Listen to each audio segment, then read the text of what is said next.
Commander Jake Harrison was drinking his morning coffee when the alarm started screaming. The hot liquid spilled across his uniform as he jumped up from his desk. In all his 20 years with the Earth Defense Fleet, he had never heard the deep space warning system go off like this.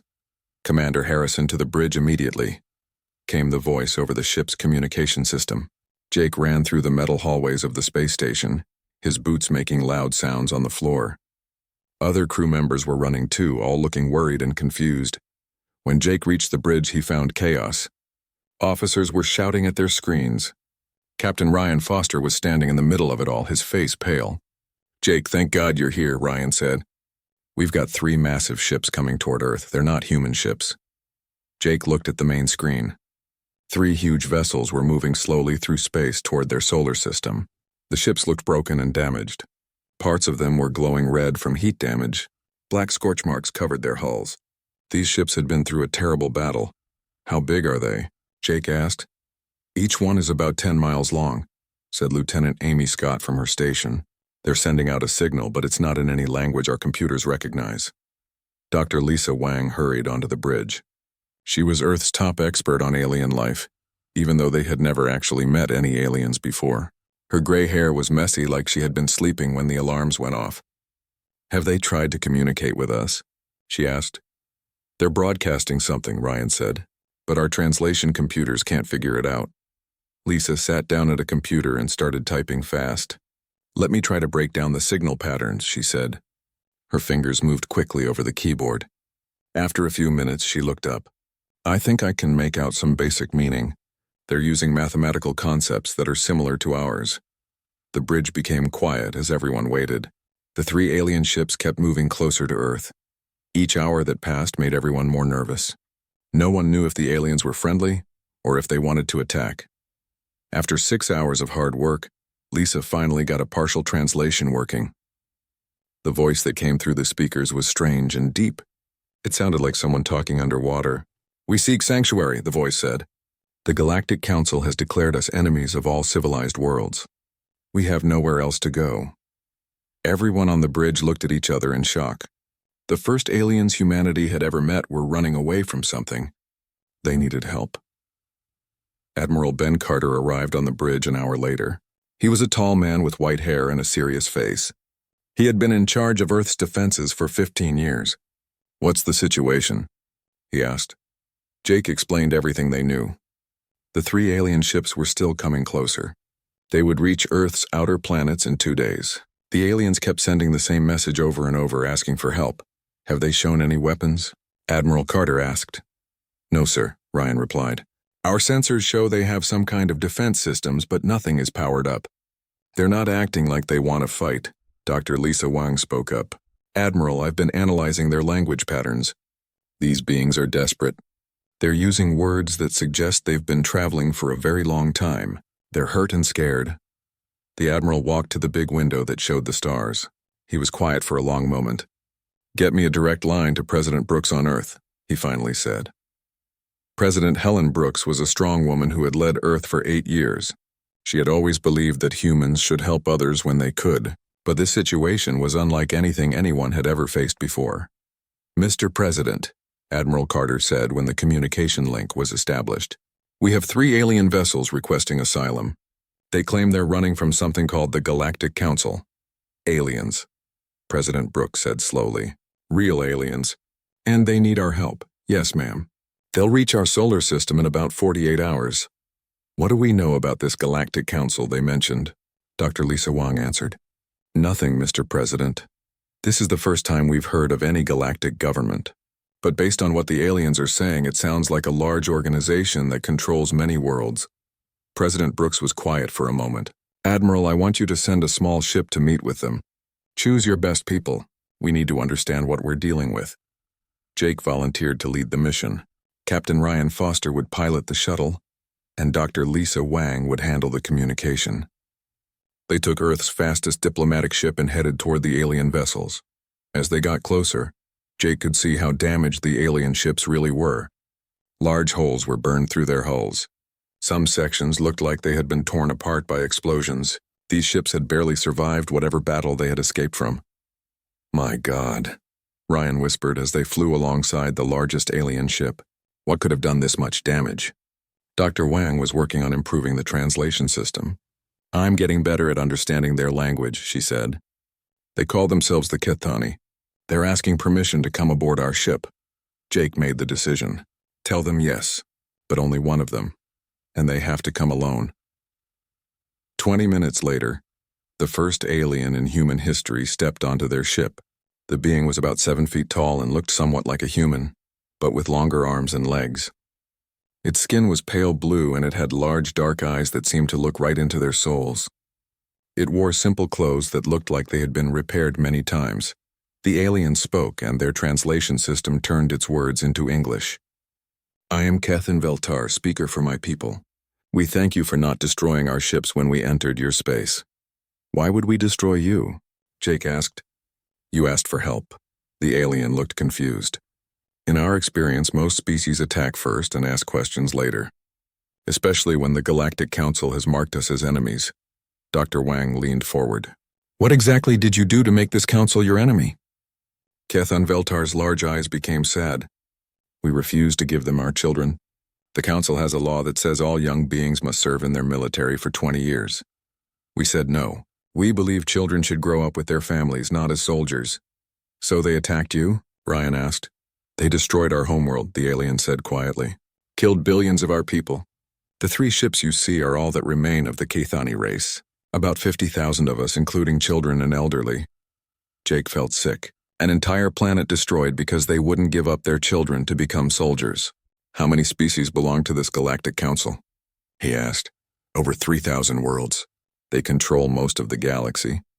They told us that any world that helps us will be declared an enemy too. That's why we had nowhere to go. Until we heard about Earth. How did you hear about us? Your radio and television signals. They've been traveling through space for decades.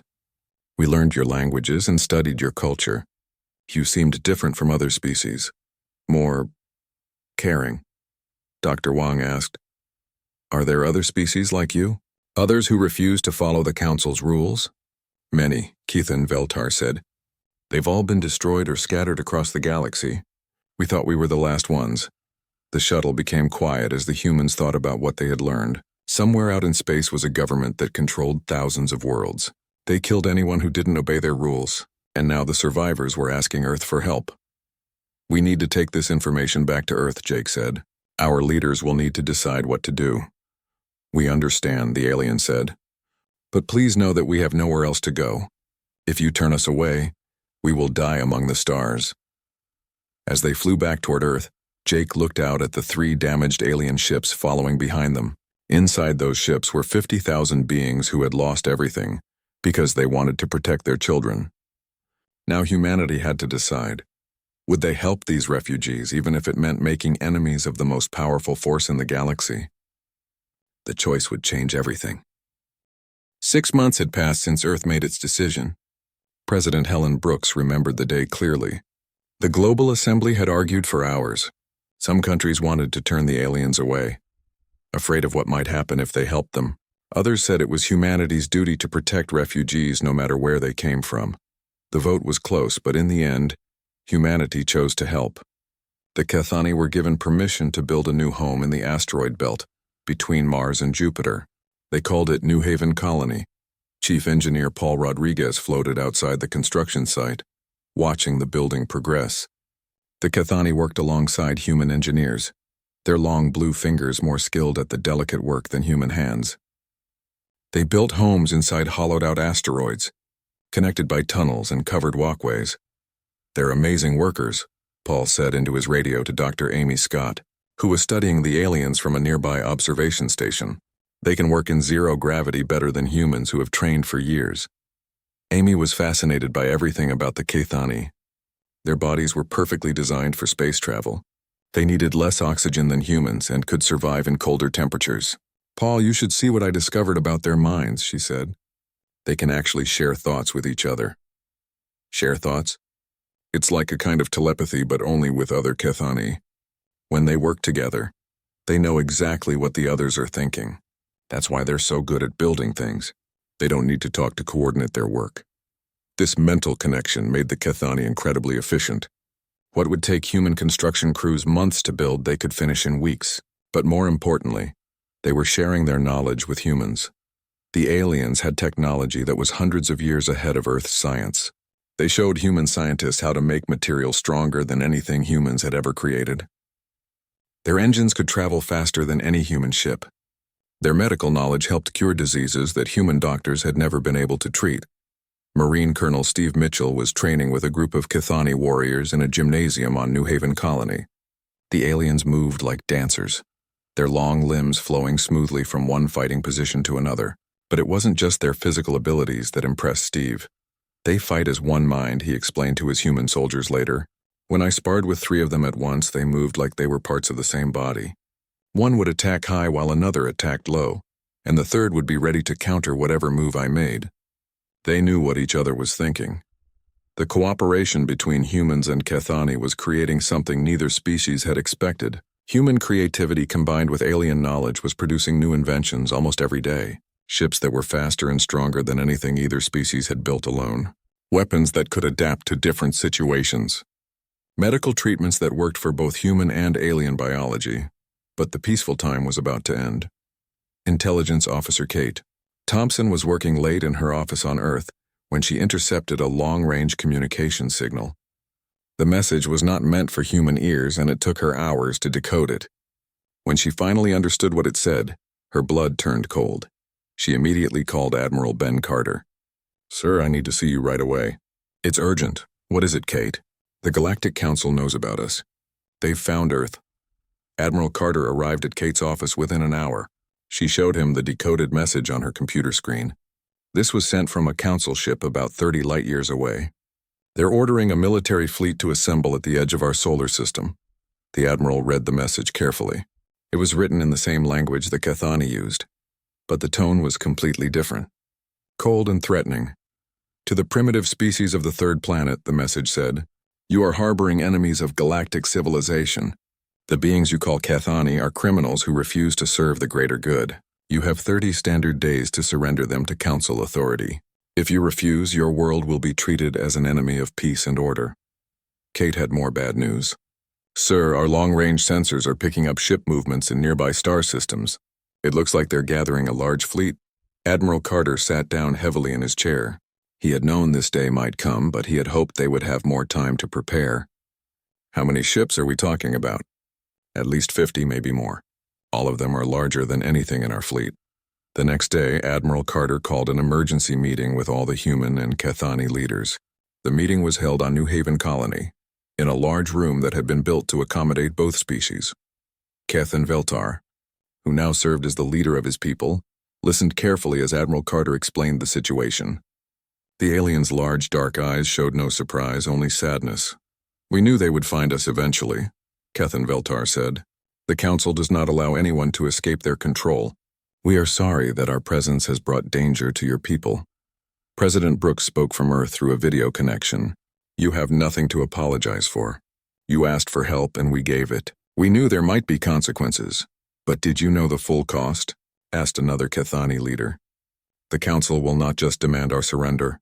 They will make an example of Earth to show other worlds what happens when someone defies them." Dr. Lisa Wang had been studying Council communications for months. "From what I can understand, they've done this before.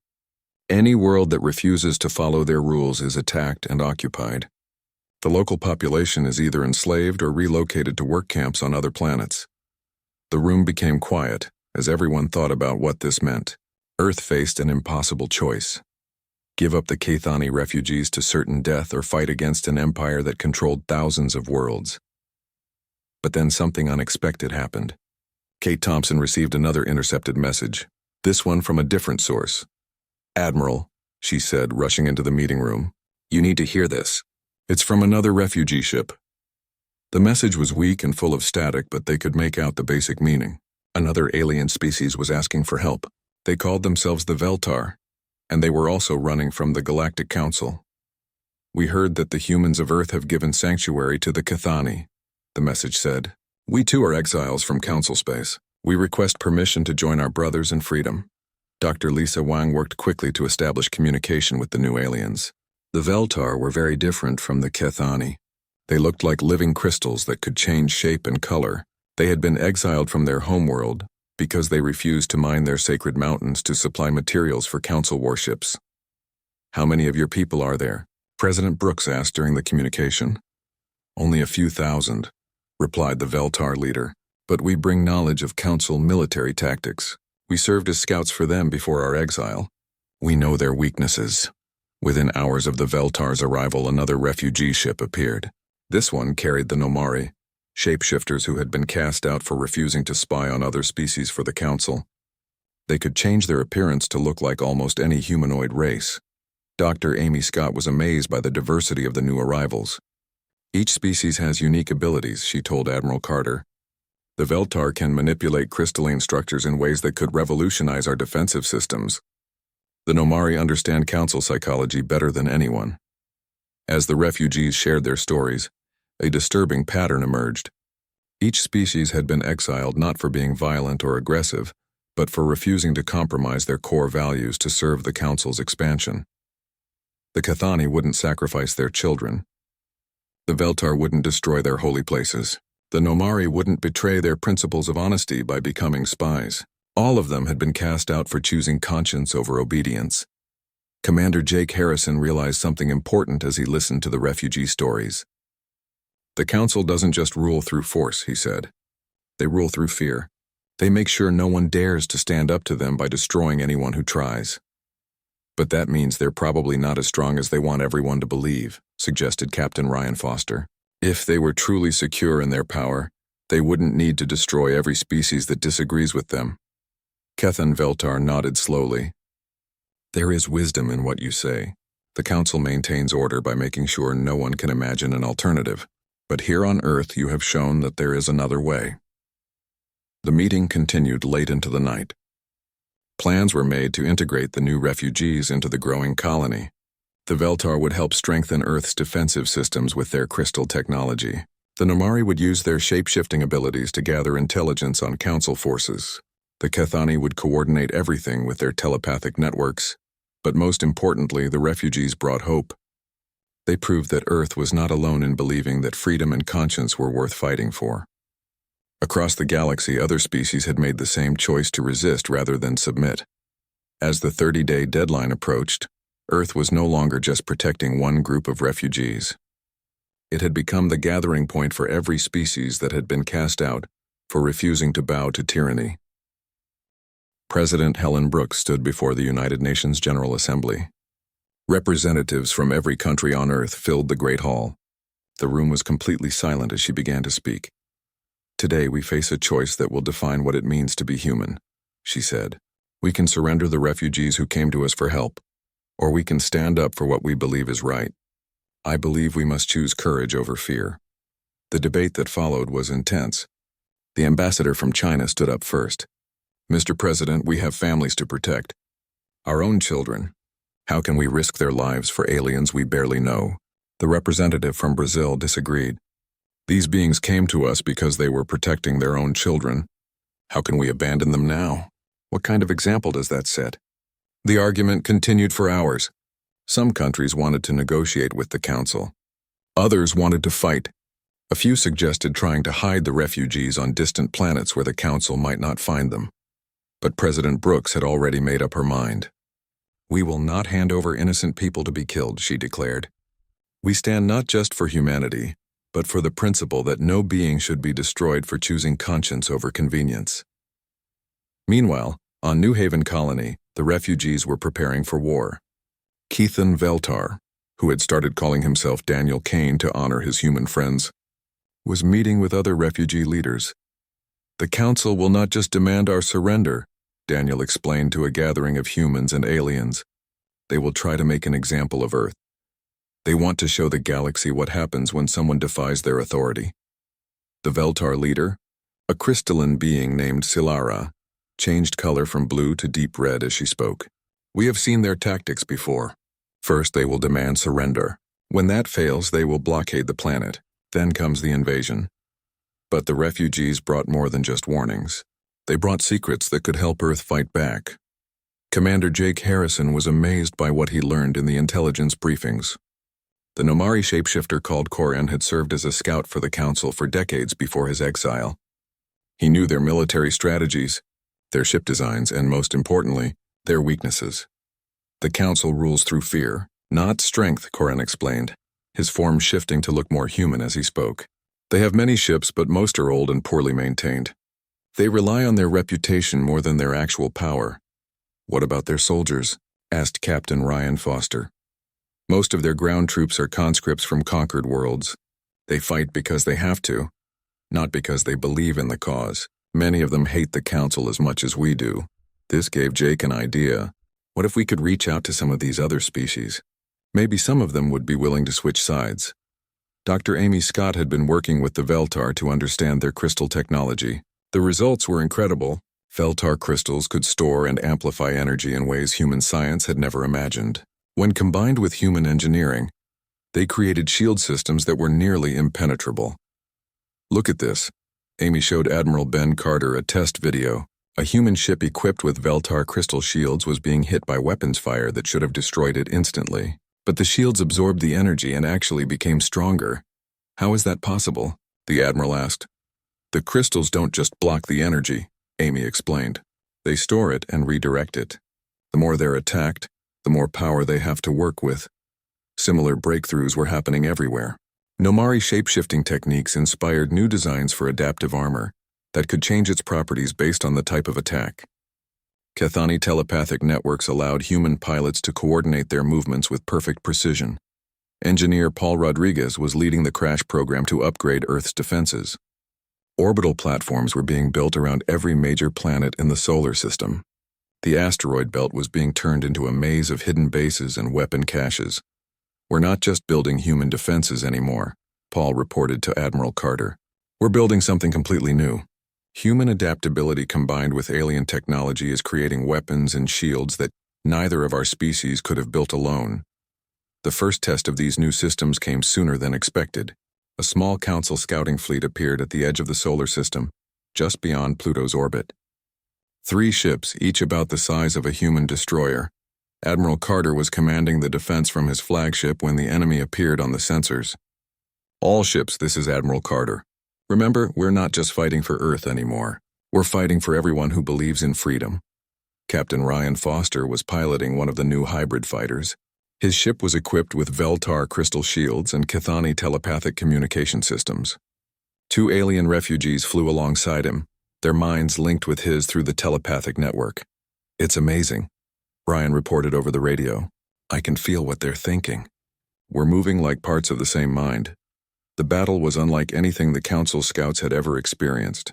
The human refugee task force used tactics that seemed impossible. Ships would coordinate their attacks with perfect timing, as if they were controlled by a single intelligence. When the Council ships fired their weapons, the hybrid shields would absorb the energy and send it back at the attackers. Within 2 hours, all 3 Council ships had been either destroyed or captured. The surviving Council soldiers were shocked to find that the primitive humans had defeated them so easily. But more importantly, when the prisoners were questioned, some of them revealed something surprising.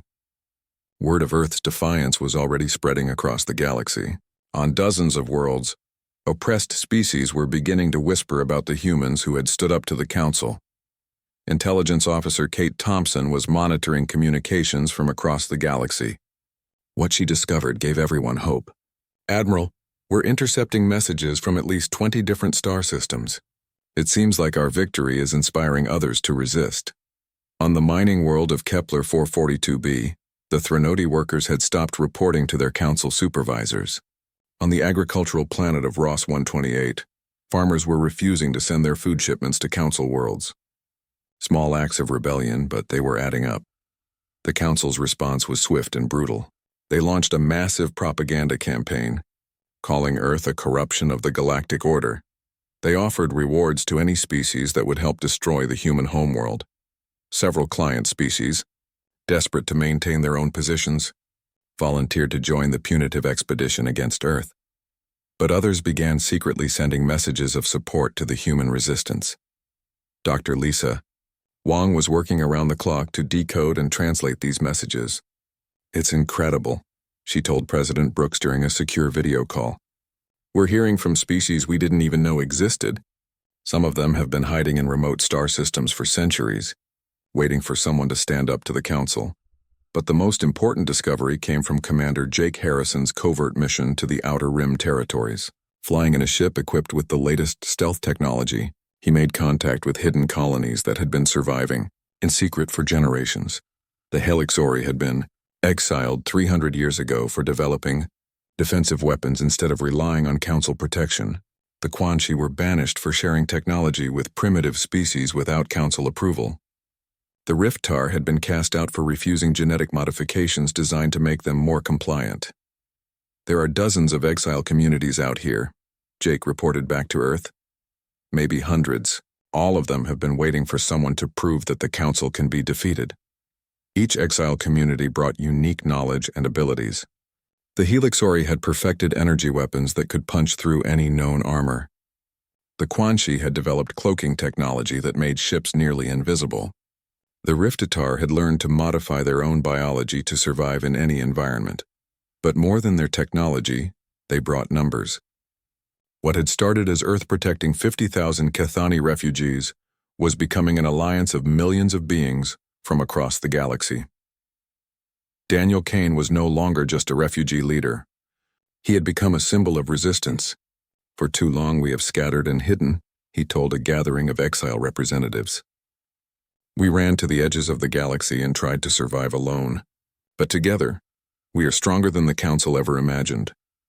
The alliance was growing every day. Ships arrived from distant star systems bringing refugees, exiles, and rebels who had heard that Earth was the place where the Council's authority had been challenged and won. Dr. Amy Scott made a startling discovery as she studied the various alien technologies. Admiral, I think I understand something important. All these different species don't just work well together by accident. Their technologies actually complement each other perfectly. What do you mean? It's like they were designed to fit together. Feltar crystals enhance Cathani telepathy. Nomari shapeshifting amplifies Helixori energy weapons. Human adaptability makes all of it work better. It's as if diversity itself is a kind of strength. As the weeks passed and more allies joined the resistance, it became clear that this was no longer just about protecting refugees. It had become a galactic revolution. The Council's response came faster and harder than anyone expected. Within days of Earth's first victory against their scouts, propaganda messages flooded communication networks across the galaxy. The messages painted humans as dangerous monsters who threaten the peace and stability of civilized worlds. The primitive species of Earth has corrupted the natural order, declared Supreme Chancellor Vexthal in a broadcast that reached thousands of worlds. They harbor criminals and teach rebellion against lawful authority. Any world that trades with them or offers them aid will be considered an enemy of galactic civilization. But the propaganda campaign was just the beginning. Intelligence Officer Kate Thompson intercepted reports that made her stomach turn cold. The Council was placing bounties on human heads. Any alien who captured or killed a human would be rewarded with citizenship on a Council core world. They're not just trying to isolate us, Kate reported to Admiral Ben Carter. They want to make sure humans become the most hated species in the galaxy. They're turning our very existence into a crime. Several client species, terrified of losing their protected status, volunteered to join the hunt for humans. The Zektari, insectoid beings who had served the Council for over 1,000 years, announced they would send their entire battle fleet to help destroy Earth. The Mordane, a warrior race from the outer spiral, pledged their finest soldiers to the campaign against humanity. Dr. Lisa Wang was studying the propaganda broadcasts when she noticed something disturbing. Admiral, they're not just targeting Earth anymore. The Council is hunting down every exile community that Jake found. They're trying to wipe out all resistance at once. This was exactly what the Council had planned. For centuries, they had allowed small groups of exiles to survive on the galaxy's edges, knowing they posed no real threat when scattered and alone. But now that these communities were working together, the Council saw them as a cancer that needed to be cut out completely. The first attack came against the Helixori settlement on Proxima Station. The ancient weapons depot had been hidden in an asteroid field for 300 years, but Council forces found it within hours of launching their new offensive. The battle was fierce but brief. Most of the Helixori escaped, but their home was destroyed. Similar attacks followed across the galaxy. The Quan Shi cloaking facility on Tau Ceti was bombed from orbit. The Riftar biolabs in the Vale Nebula were raided by Council special forces. Everywhere the Alliance had built secret bases, the Council struck with overwhelming force. But the attacks revealed something important. The Council was stretching their forces thin, trying to hit so many targets at once. Their ships were spread across hundreds of star systems, making them vulnerable to counterattack. Commander Jake Harrison saw the opportunity immediately. "They're making the same mistake they always make," he told the War Council on New Haven Colony. "They think they can control everything through fear and overwhelming force, but they're not actually as strong as they pretend to be." Captain Ryan Foster had been studying the battle reports from the various attacks. "Look at the pattern," he said, pointing to a star map. "They're using the same tactics everywhere. Send in a massive force, destroy everything quickly, then move to the next target. They're not adapting to what they're facing." This gave the Alliance their strategy. Instead of trying to defend every base and colony, they would use hit-and-run tactics to strike where the Council least expected it. Small, fast ships using the new hybrid technology would attack Council supply lines and communication hubs. The first major counterattack targeted a Council fuel depot in the Arcturus system. Marine Colonel Steve Mitchell led a combined force of humans, Cathani and Nomari soldiers. Using shape-shifting disguises, the Nomari infiltrated the facility, while Cathani telepaths coordinated the assault with perfect timing. The attack succeeded beyond all expectations. Not only did they destroy the fuel depot, but they also freed over 10,000 alien workers who had been forced to labor there. Many of these workers joined the Alliance immediately, bringing knowledge of other Council facilities. "This is what we should have been doing all along," Steve reported after the mission. "We don't need to match them ship for ship. We just need to hit them where they're weak and show other species that the Council can be beaten." Dr. Amy Scott made another breakthrough while analyzing captured Council technology. "Admiral, I figured out why their ships are so vulnerable to our new weapons," she told Ben Carter during a briefing. "Their technology hasn't changed in centuries. They've been so focused on maintaining control that they stopped innovating." "What do you mean?" "The Council discourages new ideas. They want everything to stay the same so they can control it. But innovation requires freedom to experiment and fail. Our Alliance has that freedom. We're constantly creating new solutions because we have to." This explained why the hybrid human-alien technology was so effective. Each species brought different ways of thinking and problem-solving. When combined, they created solutions that none of them could have developed alone. But the most important development was happening in the minds of ordinary beings across the galaxy. As news of the Alliance's victories spread, more and more species began to question Council authority. On the manufacturing world of Kepler 186f, factory workers went on strike, refusing to build weapons for the Council fleet. On the agricultural planet of Gliese 667c, farmers began hiding their harvests instead of shipping them to Council worlds. Small acts of defiance were spreading like wildfire. The Council tried to suppress the rebellions with their usual tactics of fear and violence. But every time they destroyed a rebel base or executed resistance leaders, more beings joined the cause. The Council's own brutality was turning the galaxy against them. Intelligence reports brought more encouraging news every day. Kate Thompson was amazed by what she was seeing. "Admiral, we're getting messages from inside the Council's core worlds. Even some of their own citizens are starting to question what they're doing." "Which worlds?" "At least a dozen so far. Species that have been part of the Council for generations are sending secret messages, asking how they can help the Alliance. They're tired of living in fear of their own government."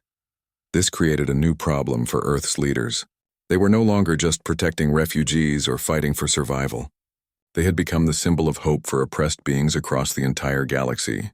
Millions of people were looking to them for leadership in a revolution that was growing beyond anything they had imagined. President Helen Brooks addressed the situation in a speech that was broadcast to every allied world. "We never wanted to start a war," she said. "We just believe that everyone deserves a place to call home. But if our example has inspired others to seek freedom, then we will not abandon them now." The Alliance was growing so fast that it was hard to keep track of all the new members. The Silani from the Vega system brought their expertise in medicine and healing.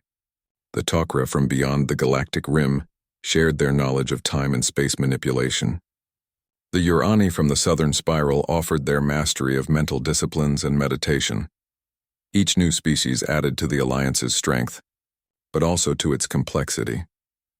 Dr. Lisa Wang was working constantly to establish communication protocols between dozens of different languages and thought patterns.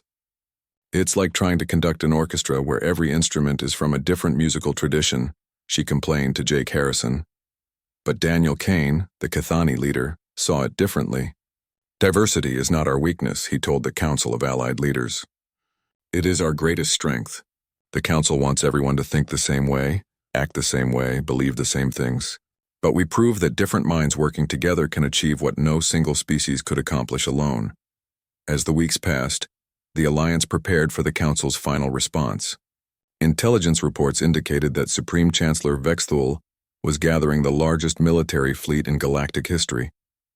Over 3,000 warships from across the Council's territory were converging on Earth's solar system. But the Alliance was ready. Hidden bases throughout the solar system bristled with hybrid weapons.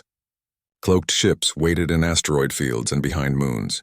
And most importantly, Earth was no longer alone. Ships from hundreds of worlds were arriving daily to join the defense. The galaxy's outcasts, exiles, and rebels were coming together for the first time in history to stand against tyranny. The final battle was coming, and it would determine the fate of freedom in the galaxy. The Council fleet arrived like a dark cloud covering the stars. 3,000 warships stretched across space from Mercury's orbit to beyond Mars. They were massive vessels, some over 20 miles long, bristling with weapons that could crack planets. At their head flew the flagship Dominion, carrying Supreme Chancellor Vexthul himself. Commander Jake Harrison stood on the bridge of humanity's newest ship, the ESV Sanctuary. The vessel was a marvel of combined technology. Its hull was embedded with Veltar crystals that hummed with stored energy. Cathani telepathic networks connected every system. Nomari adaptive armor covered its surface, ready to change properties based on whatever attacked it. All ships, this is Commander Harrison. Jake spoke into his communication system. Today we fight not just for Earth, but for every being who has ever dreamed of freedom. Remember, we are stronger together than we ever were apart. The response came from hundreds of voices in dozens of languages, all translated instantly by the Alliance's communication network. Ships from across the galaxy had come to defend Earth. The outcasts and exiles had become an army. Dr. Amy Scott was amazed by what she saw on her sensors. Jake, the energy readings from our combined fleet are incredible. Each ship is amplifying the others. It's like they're all part of one giant organism. This was the key discovery that would change everything. The Alliance hadn't just combined their technologies, they had created something entirely new. When the different alien systems worked together with human engineering, they produced effects that were greater than the sum of their parts. Captain Ryan Foster led the first wave of defenders. His squadron included pilots from 12 different species, their minds linked through Cathani telepathic networks. "It's amazing," he reported over the radio. "I can feel what every pilot in my wing is thinking. We're moving like a single consciousness." The battle began when the Council fleet opened fire with weapons that could destroy mountains. But the Alliance was ready.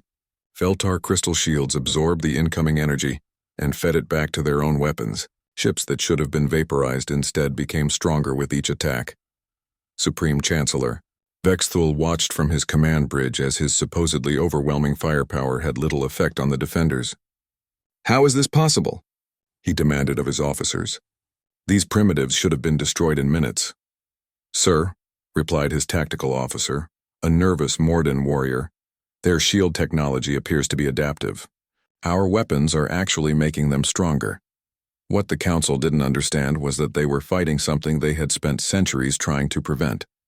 The Alliance represented every species they had cast out, every idea they had suppressed, every innovation they had forbidden. It was creativity and freedom made manifest in ships and weapons. The tide began to turn when something unprecedented happened. Council ships in the rear of the formation suddenly stopped firing on the Alliance fleet. Instead, they turned their weapons on their own command vessels. Intelligence Officer Kate Thompson was monitoring Council communications when she heard the news. "Admiral Carter, you're not going to believe this. The Threnody mining fleet just declared independence from the Council. They're switching sides mid-battle. It wasn't just the Threnodi. Across the battlefield, species that had been forced to serve the Council were laying down their arms or joining the Alliance. The sight of former exiles fighting as equals alongside humans had inspired them to rebellion. Marine Colonel Steve Mitchell was leading boarding actions against Council ships when he discovered something amazing. Many of the enemy soldiers didn't want to fight. "They're surrendering as soon as they see us," he reported. "Some of them are asking if they can join the Alliance." The Council's empire was built on fear and oppression, but when beings saw that there was an alternative, many chose freedom over servitude. Entire Council battle groups were defecting to the Alliance cause, but Supreme Chancellor Vexthul was not ready to give up. Seeing his empire crumbling around him, he made a desperate decision. He ordered the Dominion to make a direct attack on Earth itself, hoping to destroy the source of the rebellion.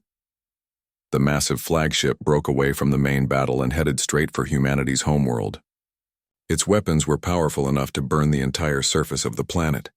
Daniel Kane, the Kethani leader, saw what was happening and made his own choice. "All Kethani ships follow me," he broadcast to his people. "We will not let them harm the world that gave us sanctuary." The Kethani fleet, no longer refugees but defenders of their chosen home, moved to intercept the Dominion. Their ships were smaller and faster than the Council flagship, but they faced weapons that could destroy them with a single shot. "For Earth," Daniel called out as his ships charged toward the massive vessel. "For the world that took us in when no one else would." The battle between the Kethani fleet and the Dominion was fierce but brief. Using their telepathic coordination and new hybrid weapons, they managed to disable the flagship's main guns. But the victory came at a cost. Daniel's own ship was destroyed in the final attack, though his crew managed to escape. With their flagship crippled and their fleet deserting them, the remaining Council forces found themselves outnumbered and outgunned. What had begun as an overwhelming assault on a primitive world had become a rout. Supreme Chancellor Vexthul, his empire collapsing around him, sent a final message to the Alliance fleet. "This is not over," he declared. "The Council has ruled for 10,000 years. We will not be defeated by primitives and outcasts." But his words rang hollow. Across the galaxy, Council worlds were declaring independence. Species that had been oppressed for centuries were rising up. The carefully maintained order that had kept the galaxy under control was falling apart. President Helen Brooks addressed the combined fleet from Earth. "Today, we have proven that no empire built on fear and oppression can stand forever. But our victory is not complete until every being in the galaxy has the right to determine their own fate." The Alliance had won more than just a battle. They had started a revolution that would reshape the entire galaxy. In the months that followed, the Treaty of Terra was signed in the halls of the United Nations. Representatives from over 100 species gathered to establish the Free Worlds Alliance. Unlike the Council, which had ruled through fear, the new alliance was based on cooperation and mutual respect. Earth became the capital, not because it was the most powerful world, but because it had proven that strength came from helping others rather than controlling them. The planet that had once been isolated at the edge of the galaxy became the center of a new kind of civilization. Dr. Lisa Wang walked through New Haven Colony, now a thriving city that spanned dozens of asteroids. Human children played alongside young Kethani, their games incorporating telepathic elements that created new forms of art and entertainment. Feltar crystal gardens sang in harmonies that inspired human musicians to compose symphonies unlike anything ever heard before. The Nomari had established cultural exchange programs that allowed beings from different worlds to literally walk in each other's shoes. The shapeshifters would take on the forms of other species to help them understand different perspectives and ways of thinking. Engineer Paul Rodriguez marveled at the construction projects happening throughout the solar system. "We're building things that none of our species could have imagined alone," he told Dr. Amy Scott during a tour of the new interstellar shipyards. "Human creativity, alien wisdom, and shared purpose. It's a combination that can accomplish anything." The galaxy was changing in ways no one had expected. Trade routes that had been controlled by the Council for millennia were now open to all species. Technologies that had been suppressed were being shared freely. Worlds that had been strip-mined for resources were being restored to their natural beauty. But most importantly, beings across the galaxy were learning what Earth had proven. That diversity was not a weakness to be controlled. but a strength to be celebrated. Different minds, different cultures, different ways of thinking all working together created possibilities that no single species could achieve.